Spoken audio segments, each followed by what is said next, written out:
Frans Timmermans, thanks for joining us over a coffee today. Your campaign, how's it going? I'm having a lot of fun. It's going quite well. There's a lot of enthusiasm in the member states, so yeah, it's going well. Do people know who you are in the member states? Surprisingly, they do. It depends on which member state. Some member states more than others. Some member states I've been engaged in the last 4 or 5 years, like Poland. I think probably most Poles know who I am. Hungary maybe as well. Yes. Have you been to Hungary yet? I have, for the party congress once. Quite an interesting experience. What's resonated with you on the campaign trail? Well, the most important thing is that people don't talk about the same issues as 5 years ago, 10 years ago. It was very often internal EU issues, Strasbourg and the size of the Commission. People are talking about their problems. People are talking about their worries. They're talking about their fears to lose their jobs. Everywhere, people are talking about housing and the lack of it. People are talking about sustainable development, climate change, about insecurity linked to migration or to terrorism. And the interesting thing is they all link this to Europe. It's no longer just a national thing. It's something they see. But do they blame Europe for this, or do they begin to look at Europe as part of the solution? Both. Yeah, I think there's two big groups in European society, people who are slightly more optimistic and people who are slightly more pessimistic. If you're optimistic and you understand you're in one boat with all these Europeans, you think, oh, that's an opportunity to solve problems together. If you're pessimistic and you don't really have this feeling of trust vis-a-vis your fellow Europeans, but you know you're in the same boat, it makes you fearful. You know, if we want to do something positive for European society, we should try and get a bit more optimism in and a bit less pessimism. The sensibility of the European Commission has to move towards what the people want, what the people identify with. The criticism could be made of some of your competitors for the Commission job, that they are out of touch, and yet this seems to be something that resonates with the people. What would your presidency look like in terms of a change of direction, a change of sensibility? There's a new generation now in politics. There's an incredible amount of idealism everywhere, but there's no ideology. So let's stop talking about Europe in terms of its federal structures, institutions. Let's talk about concrete problems a bit more. I think as Commission President you would see me in the Member States all the time, and not just in government buildings, but with the people, with institutions, with universities, with factories, talking to workers.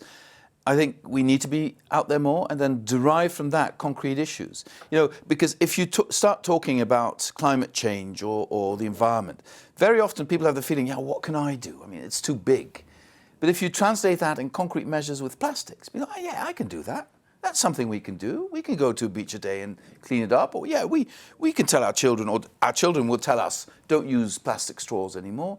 So connect people's idealism with very concrete measures. I think that's a way forward for the Commission as well. And do you see other potential issues which you think could be developed in this way? Oh yeah, I think one issue that comes up everywhere, which looks like a huge issue, but which is something people can sort of voice their feelings about very directly, taxation. Everyone I speak to agrees with me when I say it's unbearable that we have these huge companies making billions of profits in Europe not paying tax. And then people say, yeah, why aren't they paying tax? Well, because they're blackmailing individual member states. So how do we solve that? Well, to have European policy on this, to make sure that all member states rally together and they don't have competition amongst each other. Good idea. You know, these are things people can relate to very directly. One of the things that Europe, as people will say, not specifically the Commission, but they will criticise the inconsistency, the rule of law, for example. Why do you touch Poland but not Hungary? Why do you defend certain people and not others? How do you bring a greater consistency as President to the European project this way? Frankly, I have the feeling I'm rather consistent on the issue of the rule of law and politically colorblind. But, you know, in my experience over the last 30 years, whenever you criticize a country, it's always the same, not me. It's like, you know, somebody who gets stopped by traffic police for speeding and then saying, well, I saw somebody driving even faster. It's always the same. Has Hungary been driving too fast for too long with too little penalty? Yeah, well, you know, if you want to continue the metaphor, Orban is a very, very shrewd guy. What he does, he knows the speed limit is, let's say, 120, and then he starts driving 130, looking around, nobody says anything, 140, hey, still okay, 150, ooh, well, 160, and then somebody says, oh, Victor, you're going too far. He says, okay, okay. And then he goes back to 140 and he says, aren't I a good boy? But he's still driving too fast, but he gets away with it because it's less than what he did before. And I think we've reached the limits of this behavior, and I think everyone's woken up to this. Why did it take so long? Because Poland, you were quick to Yes. act in Poland.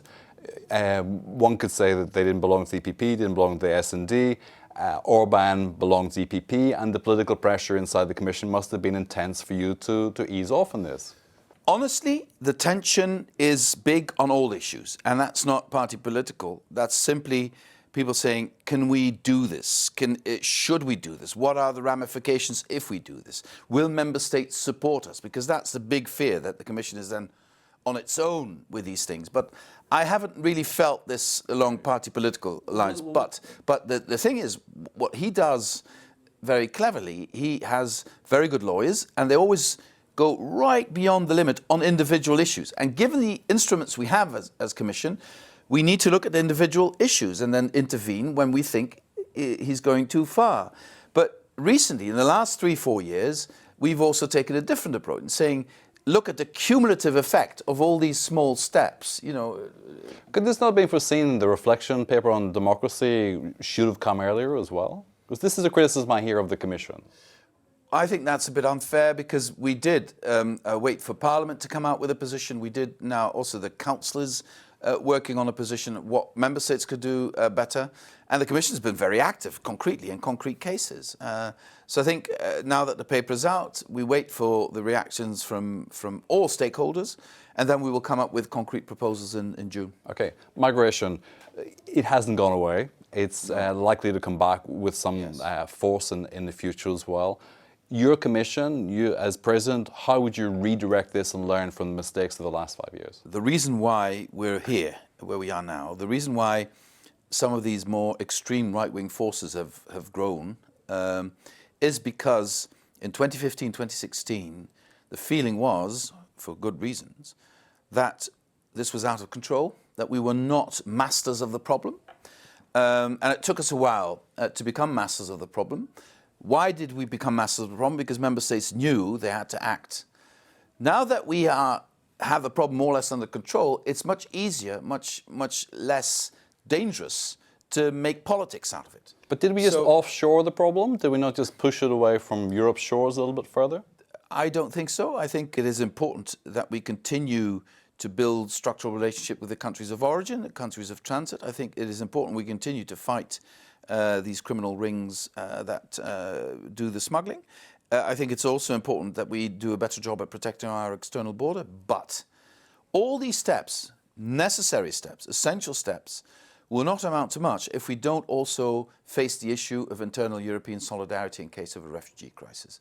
And this final step needs to be taken if we want to have a sustainable solution. What does solidarity mean when so many of the prime ministers across Europe reject their sense of responsibility for this problem? Does it mean that Europe will find a way to finance development in Africa to such a degree that migration there and in war zones like Syria, these people don't flood European shores?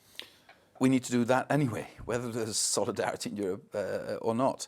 I think arguably the biggest challenge Europe faces, apart from climate change, is how we establish a structured, strong relationship with Africa. I think the challenge we face with Africa is comparable to the challenge our grandparents faced in 1945 between France and Germany, and we faced when I was younger when the Berlin Wall came down.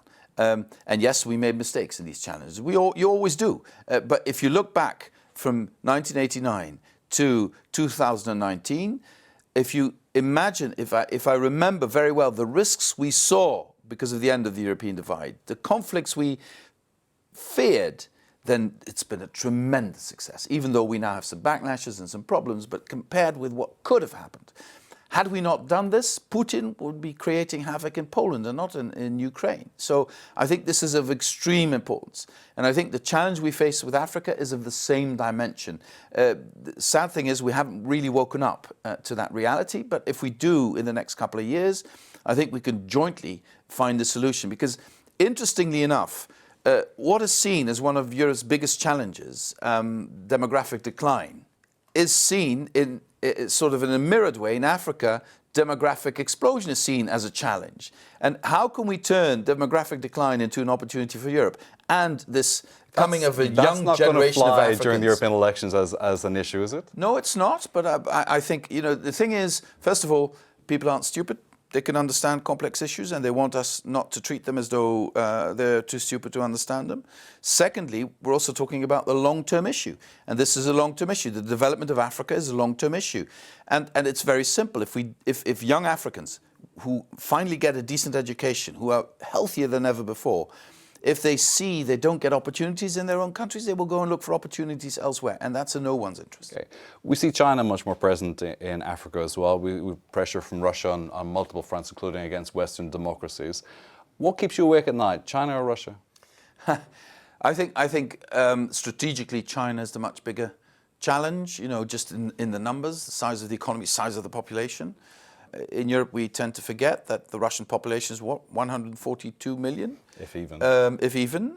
We Europeans are 500 million, and the size of the Russian economy is not of that importance compared to others. But with Russia, we do share a continent. And for Europe, a weak and unstable Russia is a much bigger problem than a strong Russia.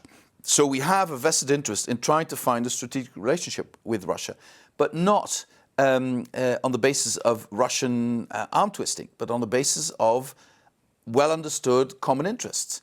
And we're not there yet, because what we would need from Russia is to stop causing havoc in Ukraine, to show that it understands that Europeans and Russians share a joint responsibility also for a good development in Ukraine. How do you incentivize that? Because the pressure of sanctions is limited, other measures don't seem to be that effective. So how do you change that narrative? Well, I think the energy issue is the most important issue for all three parties, for Ukraine, for Russia and for the European Union. The European Union will continue to diversify its energy supplies, also create more solidarity internally. Their solidarity seems to work pretty well, actually. But especially natural gas will be needed for a couple of generations still. And there the Russians have an interest. But if you're well organized as the European Union, you're not enslaved to the energy provider Russia. If you're well organized, you have a far more equal relationship with the energy supplier Russia. And I think, if we can help Russia transform its economy to not only being a gas station but also doing other things in the future, I think that's very important, because fossil fuels, think in terms of 50 years, fossil fuels will be much less important in the world's economy. You're very well aware of the impact Russia can have on our elections in Europe as well. How do you see that being managed in the context of what you've just discussed, this transforming this relationship into a form of partnership? Do you see a diminished impact from Russian interference? I fear not, because there's a fundamental philosophical difference. We Europeans have learnt through our history that it's in the interest of our stability and prosperity to have neighbours who are also stable and prosperous. For the Russians, it's completely different reasoning. They believe they can be strong and stable if their neighbours are weak and in conflict. And we need to sort that out with them, because as long as these are the two different positions, we will try and create stability in Ukraine. They will try and create havoc in Ukraine and in other places, by the way, and they will stop at nothing. And this new cyber warfare, it's cheap and it can do huge harm to societies, especially at this time where our societies haven't got used to the communication revolution we're in. We're still, half of us are still in the old way of communicating, our younger generation is completely in the new way of communicating, but they haven't reached the level that they can distinguish by themselves all the time what is true and what is nonsense. What role does the European Commission run by you? What would you do to address this that isn't being done at the moment? Well, I think we need more cooperation than we have reached so far. I think there's a willingness of member states to do that. We need to clarify, because in some countries, whenever you start talking about this, people say, oh, censorship, we don't want that. But censorship applies to the freedom of information, doesn't apply to defending yourself against people who are trying to distort democratic processes. I do worry about the next couple of months in the European elections. I do worry about the disruption they could cause, and I hope we're alerted to this, and I hope we draw lessons. Let's use this electoral campaign to see what happens and then take it from there and try and find some collective European answers to that. The answers could be more complex given what was likely to happen at this next election as well. Do you see the European Parliament as an institution being binding together into the centre? Do you see it more fractious? Do you see the political parties, the political groups holding together? What do you see in the next few months? Well, the one thing that's coming to an end is a European Parliament where two parties, before even the elections, that two parties will have the majority. That's ending. So majorities will, like in most member states, you need 3 parties or 4 parties to have a majority. I think that's a new normal. And can the European Parliament work with that? Sure, they can. When push comes to shove, they can perform very fast. I mean, the plastics legislation went through in less than a year. But also in the migration crisis, Parliament was far more European and far more decisive than Council. So, those who say, 751 members, they can't decide anything, they can be very, very efficient. They're going to have to decide your future at some point, almost certainly. So what will be your pitch to the European Parliament when it comes to deciding who will emerge as the Commission President? Well, I hope they will decide on the basis of our programme. I will put a lot of emphasis on building on the social pillar. This is not all EU policy. I think we should also rethink Europe. It's not just about the legislation adopted at the European level on the basis of European competences. It's also bringing together the member states, even on issues where they have national competence, but they understand they need to move together to solve some problems they can't solve on their own. And I think, if you formulate political Europe as a triumvirate of Parliament, Commission and Council, I think that moves forward. I would absolutely take out of the equation this competition between institutions. I think for citizens it doesn't have any meaning, and for us it's just a waste of time and energy. I would certainly understand that both co-legislators need to have their role. Ganging up with one against the other is something the Commission should do.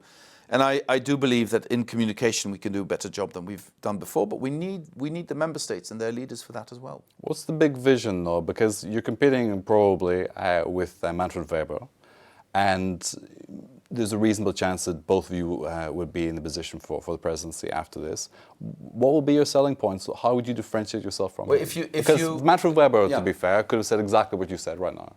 If you accept my reasoning that we have in Europe 2 main emotional feelings, one of slight optimism, one of sometimes even profound pessimism, then all my energy would go into lowering the levels of pessimism. And I think this starts with social policy. This starts with fairness. This starts with people just paying decent taxes instead of getting away with not paying taxes. This starts with showing that, ordinary people who footed the bill for the banking crisis now get some rewards for that and get salaries that are decent, get protection in the workplace, etc.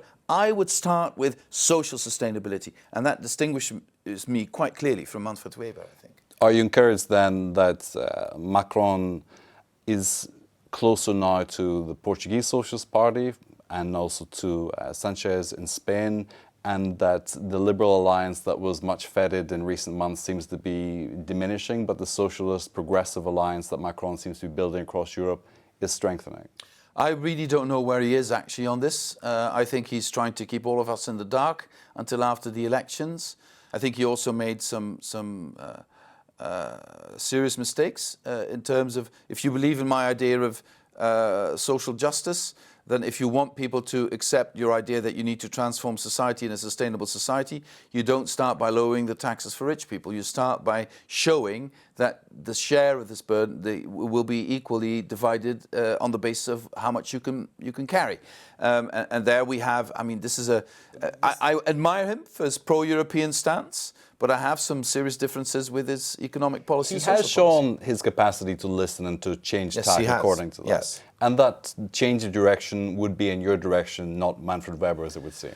Well, that's the flavour of the day. But tomorrow we will perhaps have another flavour. I don't know. I will just stick to our line of socialists and social democrats.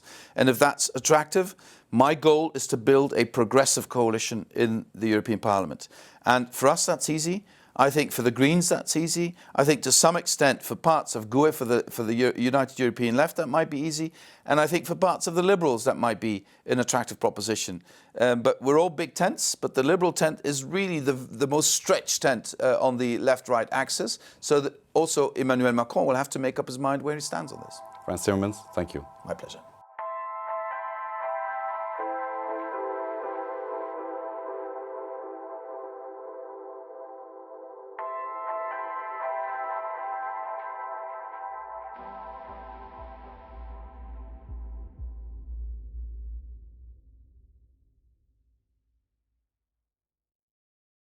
Eva! We need a dog. Eva, kom. Good Hallo! girl. Hallo meisje. Hallo meisje, dat braaf.